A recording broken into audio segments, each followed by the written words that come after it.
Alors la première impression qui frappe, c'est la vue de la Terre, la première fois qu'on voit la Terre depuis l'espace. C'est extrêmement émouvant, c'est une expérience sensorielle, émotionnelle, intellectuelle, même presque, je dirais, spirituelle, extraordinaire, qui nous bouleverse à vie. Et je crois que c'est ce qu'il y a de plus fort. Vous demandez à n'importe quel astronaute qu'est-ce qui t'a marqué le plus dans ton expérience du vol spatial, tous vous diront c'est la vue de la Terre. Parce que l'horizon est à 2500 km de distance de nos hublots, donc on voit très loin. Donc le champ de vue couvre 2500 km à la ronde. Le contenu change très vite.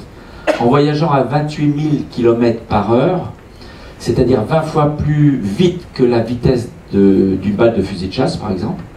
On traverse la France en 2 minutes. Par seconde, ça fait 8 km. Par seconde, voilà. Et donc le contenu change très vite.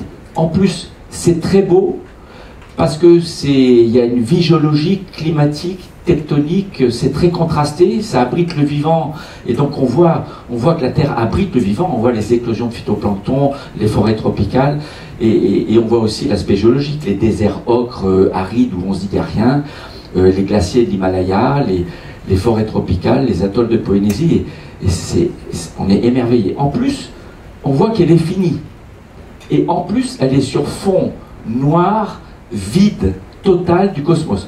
On ne voit pas les étoiles si on ne fait pas ce qu'il faut pour les voir. J'ai des collègues astronautes qui ont oublié de voir les étoiles depuis l'espace. Donc on a l'impression qu'il y a la Terre, le Soleil, la Lune, quand elle se trouvait dans le champ de vue, et rien d'autre dans l'univers. La première impression, c'est le néant. On voit pour la première fois de sa vie le néant total à l'infini.